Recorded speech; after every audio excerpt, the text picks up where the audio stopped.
అర్థమైందా? 12వ అధ్యాయంలో మనం ఉన్నాం కాబట్టి ఇక్కడ మనము చదువుతా వాక్యాన్ని మొదటి వచ్చిన నుంచి కొన్ని విషయాలు మనం ధ్యానం చేసుకుందాం. కాబట్టి సహోదరులారా, ఇక్కడ ఏమున్నాయంటే, కాబట్టి సహోదరులారా పరిశుద్ధమును దేవునికి అనుకూలమునైన సజీవ యాగముగా మీ శరీరములను ఆయనకు సమర్పించుకొనుడని దేవుని వాత్సల్యమును బట్టి మిమ్ములను బతిమాలుకొనుచున్నాను. ఇలాంటి సేవ అనేది మీకు చాలా మంచిది అంటున్నాడు. అంటే ఈ లోకంలో ఉన్నటువంటి వారు చెప్పేదంటే, మీరు ఈ లోక మర్యాదను అనుసరింపక ఉత్తమమును అనుకూలమును సంపూర్ణమునయ్యున్న దేవుని చిత్తమేదో పరీక్షించి తెలుసుకొనున్నట్లు మీ మనస్సు మారి నూతన మగుట వలన రూపాంతరము పొందుడి. కాబట్టి ఇక్కడ మనం జాగ్రత్తగా ఆలోచించవలసినటువంటి విషయాలు ఉన్నాయి. ఇక్కడ ఏమున్నాయంటే, సహోదరులారా ఒక్కోసారి అంటాడు దేవుడు. ఇదే పౌలు తెస్సలోనికీయులకు రాసిన పత్రికలో అంటాడు, సహోదరులారా నిరీక్షణ లేని ఇతరుల వలె ఉండొద్దు. అర్థమైందా? నిరీక్షణ లేని ఇతరుల వలె మీరు దుఃఖపడద్దు అంటాడు అక్కడ. ఇక్కడ ఏమున్నాయంటే, సహోదరులారా పరిశుద్ధమును దేవునికి అనుకూలమునైన సజీవ యాగముగా మీ శరీరములను ఆయనకు సమర్పించుకొనుడి. అంటే సజీవ యాగము అంటే ఏంటి తెలుసా? సజీవం అంటే బ్రతికున్నవాడు వాడి శరీరాన్ని దేవునికి ఇచ్చేయాలి. యాగం అనగా కావటం అని అర్థం. అర్థమైందా? సజీవ యాగముగా మనం మన శరీరాన్ని దేవునికి సమర్పించడం అంటే ఇవ్వటం. దేవునికి సమర్పించడం అంటే ఇవ్వటం. ఒకవేళ మీ శరీరాన్ని ఇవ్వంటే మీరు ఊరుకుంటారో లేదో తెలియదు, కానీ దేవుడు ఇంకో మాట అంటున్నాడు. ఏమని? 11:35లో రోమా పత్రిక 11:35 ఏమన్నాయంటే, ముందుగా అప్పం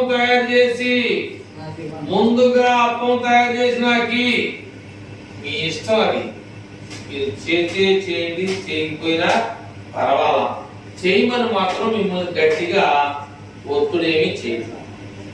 ఇక్కడ బైబిల్ ఏం చెబుతుందో అదే నేను చెప్తా. నా ఇష్టానుసారంగా కానీ నా భోగభాగ్యాల గురించి నేను బాగా మీ దగ్గర డబ్బుల గురించి నేను బళ్ళు మీద పౌరులో తిరగాలనేటువంటి తత్వం నాలో లేదు.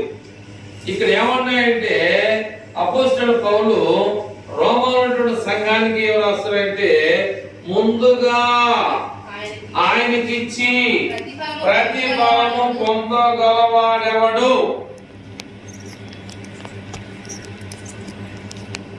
ఎంగిలి చేయకుండా దేవునికి ఇచ్చేవాడు ఎవడు? ఆ మాటకు అర్థం ఏంటంటే, ఎంగిలి చేయకుండా గ్రేమదర్శనం మనకి ఇప్పుడు చేద్దాం. 30లో ముందుగా ఆయనకి ఇచ్చి ప్రతిఫలము పొందగలవాడెవడు? అదే అంటాడు మలాకి. మీరు నాకు ఇచ్చి నన్ను శోధించండి, ఆకాశంలో ఉన్న వాకిలి లిపుతా, పట్టజాలటువంటి విస్తారమైన దీవెనలు నీ మీద కొమ్మరిస్తా. ఇస్తానంటే వేరు, కొమ్మరించడం వేరు. కొమ్మరించడం అంటే ఈ డబ్బాలు ఉన్నది ఒకసారి పోయేయటం, కొద్దికి ఇవ్వమంటే గంటితో పోయటం. కొమ్మరించడం అంటే ఈ డబ్బాలు పైకి లేపెడితే మొత్తం కింద పడిపోతుంది, అందులో ఏముందో తెలియదు.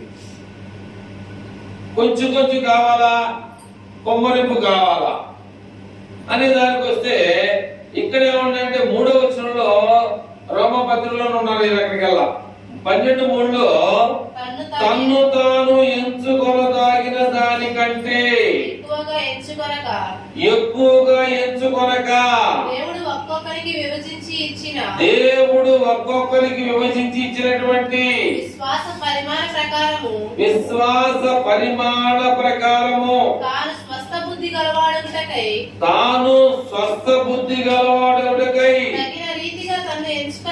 తగిన రీతిగా తన్ను ఎంచుకొనవాలని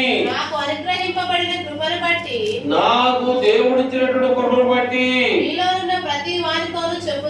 మీలోనున్న ప్రతి వానితో చెప్పుచున్నాను. ఇక్కడ ఉన్నటువంటి భావం ఏంటంటే తన్ను తాను ఎంచుకొనదగిన దానికంటే ఎక్కువగా ఎంచుకొనక. ఓ మాట చెప్పాలంటే ఇక్కడ ఒక మంచి అందరూ లేడీస్ ఉన్నారు కనుక అందరూ ఒక గుట్ల చీరలు పోసారు అనుకో, ఒక ఆయన తెచ్చి పోసాడు అనుకో, యేసుక్రీస్తు ప్రభువు బైబిల్లో ఆకలి అవుతుందంటే సరిగ్గా విషయం చాలా మంది చేశారంటే ఆయన పేరు కైప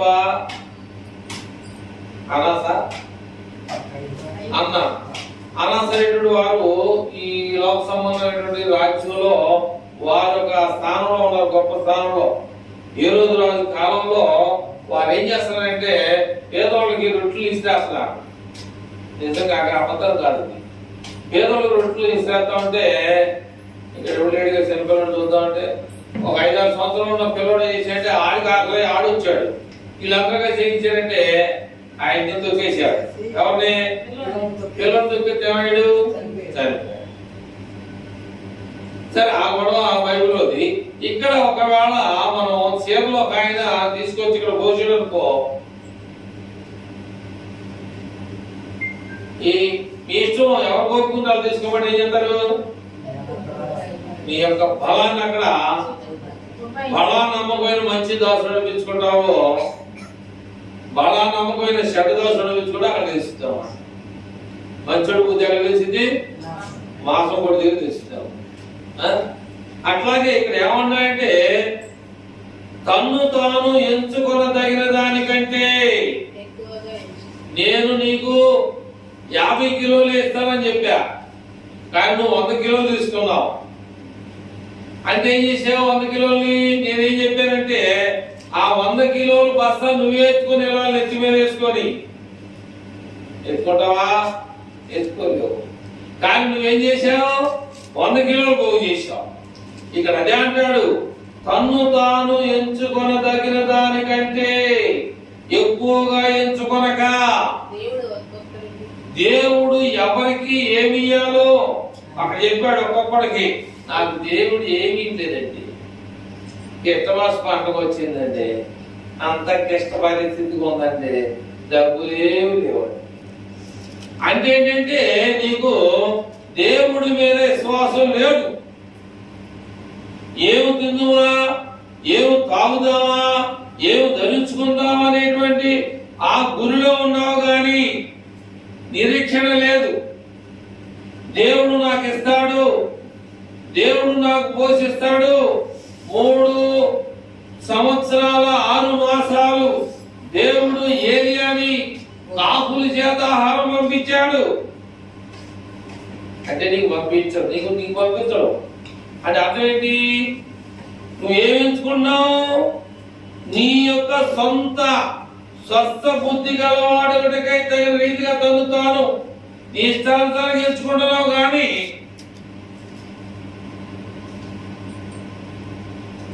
నేను ఇక్కడికి ఒక బస్తా వారి యొక్క స్థిరాస్తులన్నీ అమ్మి ఏం చేశారు? ఒక చోట పెట్టారు. అది తింటా దేవుని పరిచయం చేయడానికి ఒక చోట పెట్టి ఏం చేశారంటే ఆ స్థిరాస్తిని తింటూ వస్తున్నారు. అట్లాగే అననీయ సభ్యులు ఏం చేశారంటే వాళ్ళు ఎందుకు అమ్మారు పొలం, వాళ్ళు అమ్మారు, మనం ఎందుకు అమ్మకూడదు అని దురాశ దుఃఖాన్ని చేయడం అన్నట్టు వాళ్ళ పొలం కూడా అమ్మారు. అమ్మే చేశాడు, ముందు ఇద్దాం అనుకున్నారు. ఇద్దాం అనుకుని చేశాడు, దాచుకున్నది ఎవరికి తెలుసు? నీ పక్కన ఉన్నావు తెలిసి ఉండొచ్చు, ఆమె చెప్పదు. ఆ దాసు నాకు ఎందుకు అనుకుంటుందో లేదా చెప్పుతో ఏ తర్వాత సంగతి. కానీ పరిశుద్ధాత్మ దేవుడు చూస్తా ఉన్నాడు. అందుకని ఇక్కడ ఏమన్నాయంటే 35వ వచనంలో ముందుగా ఆయనకి ఇచ్చి ప్రతిఫలము పొందగలవాడెవడు. అట్లా ఇక్కడ దేవుని యొక్క వాక్యాన్ని బట్టి ఆలోచన చేసిన ఒక్కొక్కడికి ఎవరికి ఏమి ఇయ్యాలో నువ్వు చెబితే కుదరదు. అదే మనం తెచ్చానుకో, మనం ఏంటంటే అదే మన తెచ్చే కాబట్టి అదే దేవుడిచ్చేది ఎవరికి ఏమి ఇయ్యాలో ఆయనకంతా తెలుసు. నా దగ్గర డబ్బులు లేవంటే నీకు వచ్చేదంతా నువ్వు వాడేదంతా ఏమైనా మిగులుతున్నాయా, ఏమైనా తగులుతున్నాయా? లెక్కలేదా దొక్కబోలు. లెక్క లేకుండా మనం వాడేవనుకో డొక్క పగిలిపోతాయి. లెక్క పత్రం లేకపోతే పత్రం అంటే రాసుకునే కాయదు. లెక్క అంటే ఎంత వాడే నేను ఎత్తుకెళ్ళినంత వాడినంత లెక్క పత్రం లేకుండా వాడేవనుకో డొక్క పగిలిపోతాయి. అందుకని చాలా మంది ఏం చేస్తున్నారు, ఇల్లు అమ్ముకోవడము, తలం అమ్ముకోవడము, పొలాలు అమ్ముకోవడము, అప్పులు పోలవడం. కారణం ఏంటంటే అక్కడ దేవుడు అమ్ముకోమన్నాడా, దేవుడు అప్పులు చేయమన్నాడా? అంటే ఏంటంటే మన యొక్క మన యొక్క రూటు, మన యొక్క మార్గం సరైనది కాదు. మన యొక్క మార్గం సరైనదైతే దేవుడు ఒక్కొక్కడికి వాడికి ఏమేమి ఇయ్యాలో ఎందుకు ఎత్తాడంటే మొదటి వచ్చిన ఏమంటే కాబట్టి సహోదరులారా పరిశుద్ధమును దేవునికి అనుకూలమునైన సజీవ యాగముగా ఈ శరీరములను ఆయనకి సమర్పించట్లా. అందుకనే మనకి ఏమి కాక మన దేవుడు శాపనడితే పవనించేవాడు కాదేంటంటే మనలో ఏమి లేదు, లేదంటే ఆ దేవుని యొక్క ఏం లేదు, ప్రేమ లేదు. ఇక్కడ ఏమన్నాయంటే ఒకసారి మనం చదువుదాం 6, 7 ఈ రెండు కలిసి ఉండి పైన చేద్దాం. 6, 7 వచ్చిన మనకి దేవుడు ఇవ్వబడినటువంటి కృప చొప్పున వేర్వేరు కృపావరములు కలిగిన వారమై ఉన్నాము కనుక ప్రవచన వరమైతే విశ్వాస పరిమాణము చొప్పున విశ్వాసాన్ని బట్టి నువ్వు ప్రవశించాలి. చూడండి, పరిచర్య అయితే పరిచర్యలోను, బోధించేవాడైతే బోధించేవాడుగాను, హెచ్చరించేవాడైతే హెచ్చరించే విషయంలోను పని కలిగి ఉండాలి. పంచిపెట్టువాడు మంచి మనసుతో పంచిపెట్టాలన్నాడు. పై విచారణ చేయవాడు జాగ్రత్తతోను కరుణించువాడు సంతోషముతో పని జరిగించాలి. ఈ దేవుని దగ్గర తన మన అనేది ఉండకూడదు. లేదనేది లేదంటారు ఎవడో లేదంటే తప్పు. ఉండకూడదు, ఉంది. తన మన అనేది ఉంటుంది.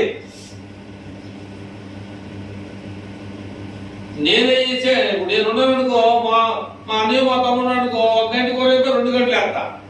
అది ఉండకూడదు. అలాగే అలాంటిది తన మన అనేటువంటిది ఉండకూడదు. పంచిపెట్టేవాడు పంచిపెట్టే పనిలో ఉండాలి. పై విచారణ చేయవాడు పై విచారణ జరిగించాలి. బోధించేవాడు బోధించే విధానం ఉండాలి. హెచ్చరించేవాడు హెచ్చరించే విషయంలో ఉండాలి. కనుక ఏమన్నాడు, పరిచర్య అంటే దేవుని యొక్క పనిలో మనం ముందుండాలి. ఏ పరిచర్య చేస్తున్నాము? ఎవరైనా సంఘాస్తుల్ని కొత్త తోలుకొత్తా, ఎవరికన్నా వాక్యం చెప్పి ఉన్నా ఇక్కడ మన అలా రామ ఎల్లోళ్ళు దొరికిపోతుంది. ఎంతలో వేరే చోటకి ఆ బాధ బాగానే. కాబట్టి ఇంకెవరైనా కొత్త రావాలని నువ్వు ప్రార్థన చేస్తున్నావా, లేకపోతే నీ కుటుంబం బాగుపడాలని చేస్తున్నావా లేదా? దేవుడు ఏం చెప్తున్నాడు? దేవుడు ఏం చెప్పాడు, మనం ఏం వింటున్నాం, చెప్పిన విషయాలు వింటున్నావా లేదా, అది కావాలి. మరి ఏం చేస్తాం? లేగితే పురుగుడికి వెళ్తాం. యేసుప్రభు ఏం చెప్పాడు? ఇందువల్ల నీ పురుగుడు ఖచ్చితంగా ప్రేమించాడు ఆయన. మనం ఏం చేస్తాం? పక్క వాళ్ళకి వెళ్తా ఉంటాం. అందుకే దేవుడికి మనకి తేడానే. దేవుడికి మనకి తేడా ఏంటంటే ఆయన ఎందుకు అంత పేరు వచ్చిందంటే ఆయన తన మన అనేది తారతమ్యం లేదు. ఆయన దృష్టిలో అందరూ సమానమే. ఆయన దృష్టిలో ఎవరు కూడా ఏ రకమైనటువంటి తేడా అనేది ఉండదా? ఎక్కడ ఉందా తేడా అని చెప్తారా? మీకు ఎన్నిసార్లు చెప్పాను? మా బైబిల్ 5 పుస్తకాలు అని చెప్పా. లెక్క అయింది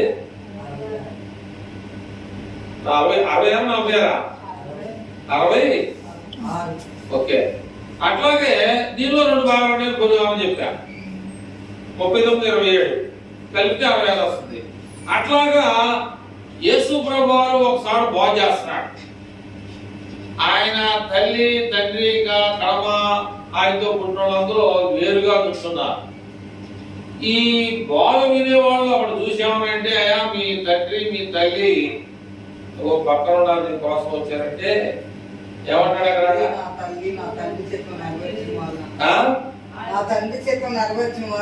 అక్కడ ఏమంటాయంటే నా తల్లి ఎవరు, నా తండ్రి ఎవరు?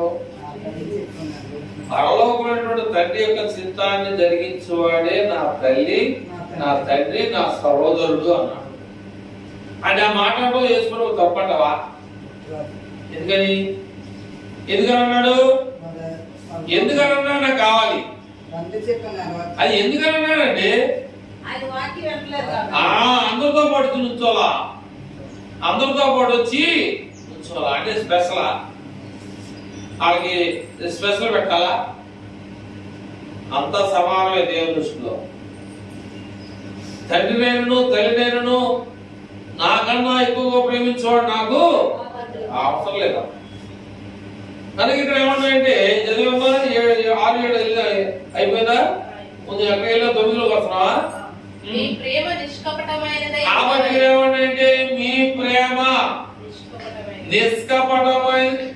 నిష్కపటమైనదై ఉండవలెను. చెడ్డదారిని అసహించుకొని మంచి దానిని హత్తుకొని ఉండుడి. సహోదర ప్రేమ విషయములో ఒకరి యందు అనురాగము గలవారై ఘనత విషయములో ఒకరికొకడు గొప్పగా ఎంచుకోవాలి. ఇక్కడ చాలా జాగ్రత్తగా మనకి సబ్జెక్ట్ మంచిది ఉంది. ఇక్కడ మంచి సబ్జెక్ట్ ఉందన్నమాట. ఏమిటి అంటే మీ ప్రేమ ఎలా ఉండాలి? నిష్కపటం అంటే ఏంటి? కపటము లేకుండా ఉండాలి. నిన్నగా మొన్న ఒక సహోదరుడు దేవుని సేవకుడు పట్టణం. అందుకని ఇక్కడ సంఘం బైబిల్లో చెప్పినట్టుగా సంఘం ప్రార్థన చేస్తే మనందరూ తెలిసిన విషయం. కాబట్టి సంఘం యొక్క సపోర్టు ఎంత గొప్పతనాన్ని మనం చూడాలి అనేది ఇక్కడ చెప్తా ఉన్నాడు అపోస్తలుడు పౌలు. అర్థమైందా? అందుకని ఇక్కడ ఏమన్నాడంటే 9వ వచనంలో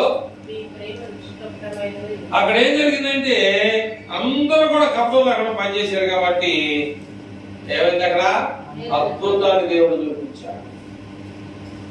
అద్భుతాన్ని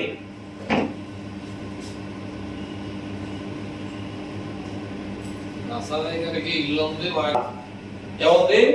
లెక్క ఉంది, సమయం ఉంది. లెక్క లేకుండా వాడితే దొక్కబోతుంది. అది మీ ఇష్టం. ఒకళ్ళకి మీకు పాపం ఇస్తే నాకు పర్వాలేదు. నీకు వచ్చే జీతం ఎంత, నువ్వు ఖర్చు పెట్టేది ఎంత, నువ్వు దేవునికి ఎంత ఇస్తున్నావు, నువ్వేం తిన్నావు, అది చూస్తావా? లెక్క ఉందా? పుడుతొడ్లో వచ్చినట్టే. పుడుతొడ్లు లేదనుకుంటే సందేశం కదా, కింద మన సుధాకర్ కత్తిరించాడు అనుకో డబ్బులు కింద పడిపోతాం. ఎవడు ముందు పడితే అది తీసుకోవడం. ఆ టైప్ ఆఫ్ మనీ అది పుట్టబడింది కాబట్టి దాంట్లోనే ఉన్నాయి. అదే కత్తిరించబడింది అనుకో ఎక్కడ డబ్బులు పోతాయి మనకి కనపడిన రీతిగా పోతాం. తెలియదు నీకు అనుకుంటాను నువ్వు. ఖచ్చితంగా చెరలు పెట్టినటువంటి ఆ గుడ్డ కట్టేయకపోతే ఆ కుటుంబం ఆ రీతిగా దేవుని దగ్గర ఏం పొందలేదు, ఆశీర్వాదాలు. అందుకని 9వ వచనంలో ఖచ్చితంగా ఖరాఖండిగా అపోస్తలుడు పౌలు ఆ రోమా సంఘంలో ఉన్నటువంటి వారికి తెలియజేసేవారు, మీ ప్రేమ ఎలా ఉండాలి, కపటము లేనిదిగా ఉండాలి. ఇస్కరియోతు యోధా ఏమనుకున్నాయంటే ముద్దు పెట్టుకుంటే తెలుసుదంటావా? అబ్బాయి నాపడి ముద్దు పెట్టుకుంటే తెలుసుదంటావా? నేనేం చేయట్లేదే, ముద్దు పెట్టుకున్నా నీ మీద ప్రేమతో ముద్దు పెట్టుకున్నా, అంతేగాని నేనేమి చెంప మీద పెట్టి పట్టలేదు. అప్పుడు అన్నాడు యేసుప్రభు ఏమన్నాడు, చెలికాడా ఏం మాట్లాడు సార్, చెలికాడా నువ్వు వచ్చిన పని ఏంటో ఆ పని చూసుకో. మనల్ని ఎవరైనా ఏదైనా ఊరుకుంటామా అనకూడదు. కానీ మహానుభావుడు కుటుంబం అంతా కూడా మళ్ళీ మొలక లేకుండా పోయింది. మనం అందరూ కోరుకున్నది ఏంటంటే మీ గోడ పుట్టిందా, మీ గోడ కందా, అమ్మాయి అబ్బాయా అని వాతులతో కడుగుతాం. ఎందుకని అమ్మాయి అమ్మాయా అమ్మాయా అంటే ఇక్కడ ఒక్కొక్కడికి ఎవరికి పరిమాణం చొప్పున అనుకున్నాడో దేవుడు ఇస్తాం. నాకు తెలియదు నీ యొక్క ఇక్కడ ఏమన్నాడు, ఏ బుద్ధి స్వస్థ బుద్ధి గలవాడు లేదా నీ స్వంత బుద్ధి గలవాడు, నీ బుద్ధి ఎలాంటిదో మొత్తం రికార్డు దేవుని దగ్గర. నేను చేసే పనులు ఎవరికి తెలియదు అనుకుంటామో దేవుడికి అన్ని తెలుసు. మనమంతా నిమిత్త మాత్రులు. మీ ప్రేమ నిష్కపటమైనదై ఉండవలెను, శ్రద్ధ దానిని అసహించుకొని మంచి దానిని అత్తుకొని ఉండుడి. చదువు 30వ వచనం. సహోదర ప్రేమ విషయములో ఒకరి యందొకడు అనురాగము గలవారై ఘనత విషయములో ఒకరినొకడు గొప్పగా ఎంచుకోండి. ఆసక్తి విషయములో మాన్యులు ఎవరి ఎంత మందంగా ఉంటాడు ఈశ్వరుడు కలుపుతున్నాడు చూడు. ఆసక్తి విషయంలో మందంగా ఉండకూడదు. అయిపోయింది ప్రార్థన ఉరకాలి. ఆసక్తి విషయంలో మందంగా ఉండకూడదు. ఆసక్తి విషయంలో ఏంటి ఇక్కడ ఆసక్తి విషయంలో మాంద్యులు కాక ఆత్మయందు తీవ్రత గలవారై ప్రభువును సేవించాలి. కొన్ని విషయాలు ఉన్నాయి. ఘనత విషయంలో ఇంకొకటి, ఆ తర్వాత ఒకరి యందొకడు అనురాగము గలవారంట. ఘనత విషయంలో ఒకరికొకడు ఏం చేసుకోవాలి, గొప్పగా అక్కడ ఉందా లేదా, గొప్పగా ఎంచుకోవాలి. ఏ విషయంలో, ఘనత విషయంలో ఒకరికొకడు గొప్పగా ఎంచుకోవాలి. ఆసక్తి విషయంలో ఎలా ఉండకూడదు, ఆసక్తి టైం పోయింది. ఒక్క దేవుడు ఒక మాట చెప్తున్నాడు, నీ యొక్క పని ఉదయం 9 గంటల నుంచి 5 వరకు డ్యూటీకి అయిపోయింది. ఉదయం 9 గంటల నుంచి సాయంత్రం 5 గంటల వరకు నీ కూలి 300. కానీ 5 గంటల నుంచి 6 దాకా నువ్వు చేయగలిగితే 1 గంటకే 100 రూపాయలు ఇస్తా. 1 గంటే. కానీ ఆర్డర్ అర్థమైందా, ఆర్డర్ చూసండి. ఆర్డర్ పెట్టేవాడు నాకు ఫోన్ మీద ఫోన్ చేసి సరుకు రాట్లా, సరుకు అంతలా నాకు సరుకు కావాలి. అందుకని ఆయన ఏమంటాయంటే ఓటీ అంటారు దాన్ని, ఎక్స్ట్రా మీకు ఇస్తా. 1 గంట చేయండి 100 రూపాయలు ప్లస్ 100 ప్లస్ 300 400. అంటే నీ నిద్ర పోయినా పర్వాలా, దేవుని ఆరాధన పోయినా పర్వాలా, కానీ నువ్వు ఏం చేస్తామంటే 100 కోసం ఓటీ చేస్తాం. ఆరాధన ఎన్ని వారాలు? ఒక వారం దేవుడి దగ్గరికి వస్తే ఏమంటున్నాడు? నేను రెప్పగానే అడిగా, అంటే నీకు ఒక గంట చేసావు కానీ 100 రూపాయలు ఇస్తున్నాడు. నువ్వు ఒక వారం ఆరాధనకు వస్తే నీకు ఓటీ 1000 దినాలు కలుపుతానన్నాడు. నీకేది కావాలి? సంవత్సరానికి 365 రోజులేనమ్మా. మీ అమ్మాయి కావాలి, ఒక సంవత్సరానికి 365 రోజులు మాత్రమే, అంతకన్నా ఎక్కువగా నీకు ఓటీ కలుపుతున్నాడు. అదేనా? కనుక నీ 100 రూపాయల కోసం ఏం చేస్తున్నావు? ఆరాధన మానేస్తున్నావు. అది నీ ఇష్టం, నేనేం మాట. అదేనా? అది నీ ఇష్టం. అది దేవుడి మీద ప్రేమ కలిగినటువంటి విధానంగా మనం వస్తే మనం దేవుని యొక్క ఆశీర్వాదాలు పొందుతాం. రాబోయేమా దేవుని యొక్క దీవుల్ని మనం ఏమంటాం? పోగొట్టుకుంటాం. గొప్ప నిర్మాణాలు చదివేసి వారికి బాగా ముందుకెళ్దాం. 11 అయిపోయిందా? ఆసక్తి విషయంలో మాంద్యులు కాక ఆత్మయందు తీవ్రత గలవారై ప్రభువుకు సేవించుడి. నిరీక్షణ గలవారై సంతోషించుచు, శ్రమయందు ఓర్పు గలవారై ప్రార్థనయందు పట్టుదల కలిగి అని ఉంటారా? ఆయన వచ్చుంటాడు కనబెట్టాలి. కుదరదండి. గురువారం ఎప్పుడు మర్చిపోయో తెలియదు. అసలు ఆ గురువారం తెలుసా మనకి? గంట టైం టు టైం చేసాడు బాగా. మన దగ్గర చాలా రీజన్ ఉంటుంది. టైం అంటే టైం 9 గంటల 5 నిమిషాలు పంపించాడు. ఏమవుతుంది మనకి? శ్రమయందు ఓర్పు గలవారై ప్రార్థనయందు పట్టుదల కలిగి ఉండుడి. పరిశుద్ధుల అవసరంలో పాలు పొందుచు శ్రద్ధగా ఆతిథ్యం ఇచ్చుచుండుడి. మిమ్మును హింసించు వారిని దీవించుడు గాని శపించొద్దు. సంతోషించు వారితో సంతోషించుడి. ఏడ్చు వారితో ఎడవండి. ఒకరితో మనసు కలిగి ఉండండి. హెచ్చు వాటి యందు మనసు ఉంచక తక్కువ వాటి యందు ఆసక్తులై ఉండుడి. అదే చెప్పారు, మీకు మీరే బుద్ధిమంతులను అనుకోవద్దు. కీడుకు ప్రతి కీడు ఎవరికి చేయొద్దు. మనుషులందరి దృష్టికి యోగ్యమైన వాటిని గురించి ఆలోచన కలిగి ఉండే. శక్యమైతే మీ చేతనైనంత మట్టుకు సమస్త మనుషులతో పోట్లాడండి. అదే చెప్పండి. నేను తప్పని అంటుంది. స్వార్థంగా లేకుండా ఇదిగోట సమస్త మనసుతో ఏం చేయాలి? సమాధానంగా ఉండు. స్త్రీలారా, మీకు మీరే పగ తీర్చుకొనక నేను కూడా ఉండాలన్న సంగతి మాత్రం మర్చిపోవద్దు. పగ తీర్చుట నా పని, నేనే ప్రతిఫలం ఇస్తాను. కాబట్టి ఇక్కడ ఇందాకనే చెప్పాడు, నీ శత్రువు ఆకలి కొని ఉంటే అతనికి ఏం చేయాలి? నాకు మాట్లాడు కానీ ఎడపడతా పోను. రేపు అర్థం ఉందా? నువ్వు మాట్లాడ. శత్రువు అంటే ఎవడో?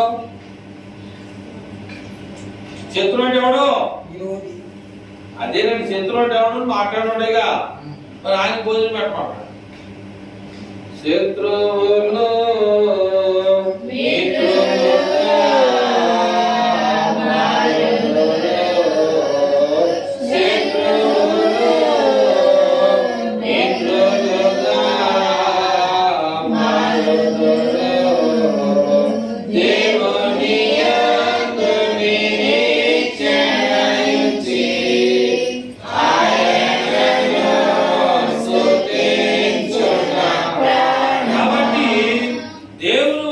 శత్రువుల్ని మిత్రులుగా మార్చేది, మనుషులు మార్చలేదు.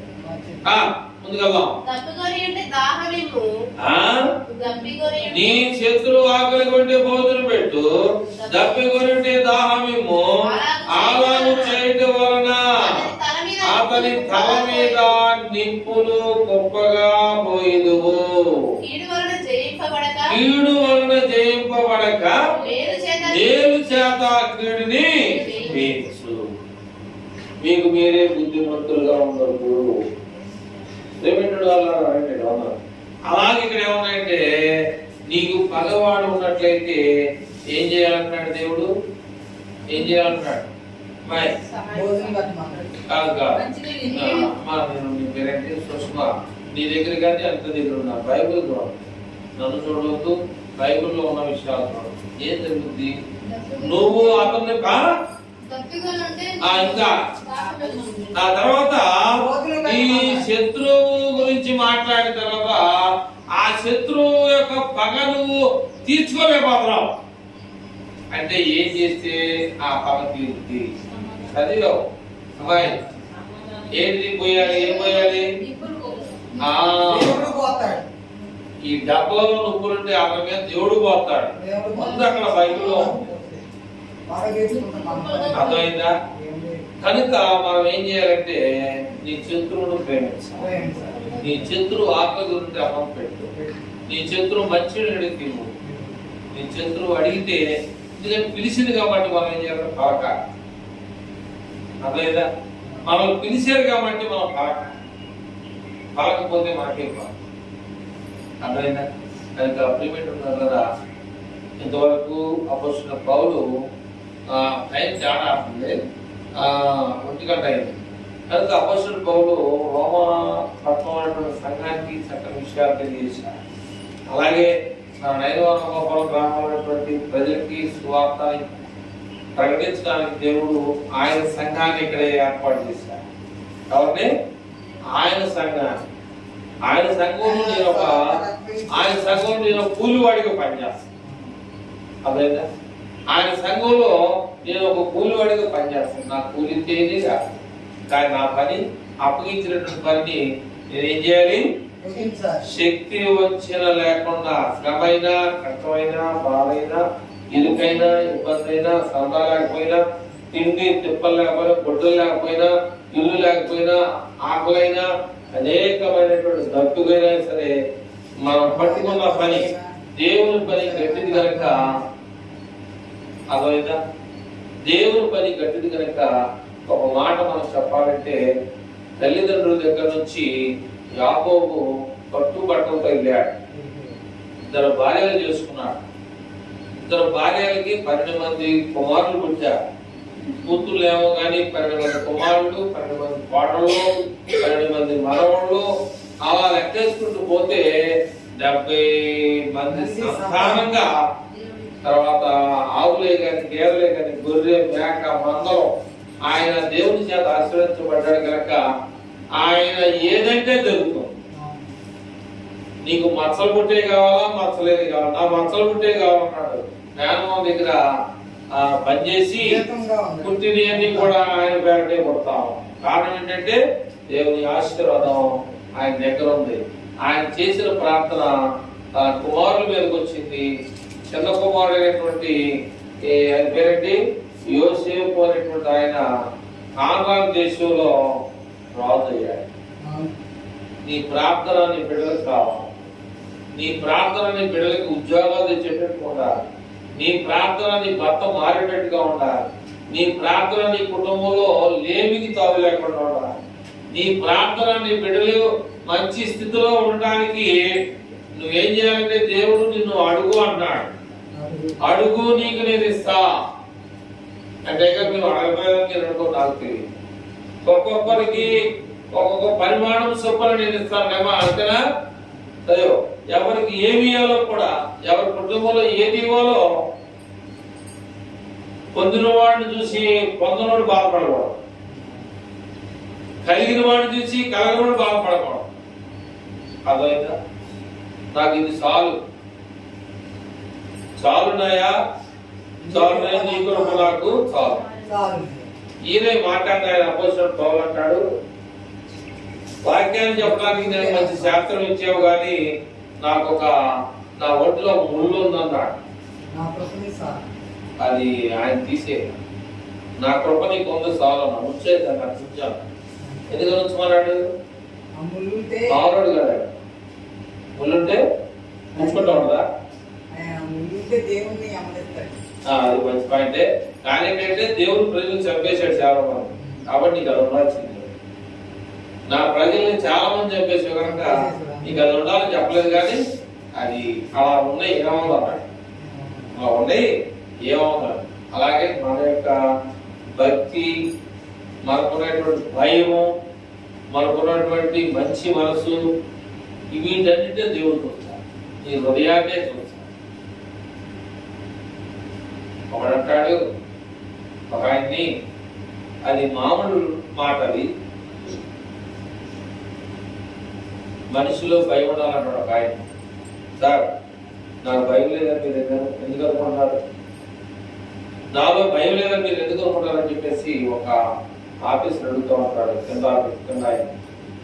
కనుక ఆ విషయాలు చాలా జాగ్రత్తగా మాట్లాడతాం. అవి లోక సంబంధమైన మాట అయితే అవ్వచ్చు, కానీ చాలా బాగా మాట్లాడినటువంటి విషయాలు. అలాగే మనలో ఏముండాలి, భయం ఉండాలి. రెండోది భక్తి. ఈ భయము భక్తి లేనోడు బ్రతకడం చాలా కష్టం అన్నమాట. ఈ భయం అనేది భక్తి అనేది లేకపోతే బ్రతకం చాలా కష్టం. కనుక ఈ లోకంలో నేను నాకు అవకాశం ఇచ్చి చెప్పారు, అది మెతుశాలైనటువంటి కారణం 965 సంవత్సరాలు బతికారు. నీకు ఇచ్చిన ఆయుష్కాలాన్ని ఎందుకు ఉపయోగించినావు? నీ బిడ్డలకి అన్నం పెట్టాక, నీ భర్త రాగానే చూస్తానక కాదు, దేవుని పని చేయాలి. దేవుని యొక్క పని చేయడానికి నేను ఎన్నుకున్నాడు. ఇక్కడ దేవుని ఆలయంలో నీ పని ఉండాలి. అందుకని అన్న, ఈ లోకమంతా కూడా నన్ను గొడ్డాలని పిలుస్తుంది, నేను గొడ్డాలుగా ఉండాలనేటువంటి ఆలోచన నాకు లేదు. కాబట్టి నాకు ఒక గర్భాన్ని ధరించు.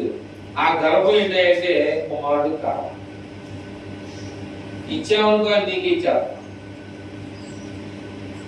ఇప్పుడు మన పిల్లలు ఉన్నారు, మనం మా గుట్టు పిల్లలు కానీ ఇంకా మీ పుట్టిన పిల్లలు ఒకళ్ళు కనీసం మినిమం నెలకు 10,000 రూపాయలు తెస్తా ఉన్నా. నెలకు 10,000 తెస్తాం. నా తల్లి నా కొడుకు కూడా ఇలా అబ్బాయి చూసా 10,000 తెచ్చి ఆ అబ్బాయిని పోషిస్తున్నాడు, నేను అవసరం దేవుడి గురించి ఇచ్చేసేనే అని అనుకుందంటే అనుకోవాలా. అటు అనుకోవాలా. డబ్బు కాదు ముఖ్యం, దేవుడు కావాలి. అదేవిధంగా డబ్బు అనేది నీకు దేవుడు ఆటోమేటిక్ ఇస్తాడు, తెలియకి ఇస్తాడు. డబ్బు నీ డబ్బు కావాలని దేవుడు తెలియాలి, నీకు ఐశ్వర్యం కావాలని దేవుడు తెలియాలి. నేను అడుగుతున్నాను నువ్వు అనుకోవచ్చు దేవుడిని, ఆయన విన్నాడో తెలియాలి. నీ మైండ్ ఎలా ఉంటుంది? ఈ లోక సంబంధంగా నేను బాగా అంతకం ఉండాలని అడుగుతున్నావా? లేకపోతే నాకు అవసరం లేదయ్యా, నాకు ఏ పడు కాబట్టి ఆహారం ఇస్తే చవని అడుగుతున్నావా? ఏ రీతి అడుగుతున్నావో అది నీ మనసుకు నీకు తెలుసు. నీ మనసు నీకే గోచిస్తా ఉన్నాను. కనుక ప్రేమించడం వల్ల ఈ దేవుని యొక్క ప్రేమ ఎలా ఉంటుంది, దేవుడు ఎలా ప్రేమించాలి మనుషుల్ని, ఈ ప్రేమను ఎలా పంచుకోవాలి ఇతరులతో అనేటువంటి విషయాల్ని మనం దేవునికి మనం ఏం చేయాలంటే పరిశుద్ధమును దేవునికి అనుకూలమైనటువంటి సజీవ యాగముగా మనం దేవునికి పనిచేయాలి. సజీవ యాగం. యాగం అంటే మంటలో కావాలి. యాగం చూడండి, మన కోసం ఆయన్ని ఖాళీ లేకుండా పుట్టారు. యేసు ప్రభువాన్ని మన కొరకు ఈ లోక ప్రజలు ఏం చేశారంటే ఎక్కడ ఖాళీ లేకుండా. ఎక్కడ ఖాళీ ఉంది? ఇంకా కూడా కొట్టేసారు. ఇంకా ఎక్కడ ఖాళీ ఉంది? నెత్తి మీద ఖాళీ ఉందని నెత్తి మీద కూడా కిరీటం పెట్టేసి ఎవడు వచ్చుకోగలడు? అలాంటి మహానుభావుని మనం ఏ రీతిగా ఆరాధిస్తున్నామో మీరే పరిశీలన చేస్తారు. మీరే దేవుని సన్నిధిలో ఇవన్నీ నిజమా కాదా అని మీరు పరిశీలన చేసుకొని ఆ ఇంటికి వెళ్ళాలి. మీకు అవకాశం ఉంటే బైబిల్ చదువుకోండి. గేదెలు పొలం మీద వేసి వచ్చి ఇంటికాడ అవరేస్తారు. అట్లాగే ఇక్కడ ఇదే చేసి బైబిల్ని అలవాళ్ళు పెట్టడం కావాలి. రిపీట్ మిషన్ ఎందుకు ఉంది? కాలం మెత్తకు రావాలంటే మిషన్ కావాలి, నలకొట్టబడాలి.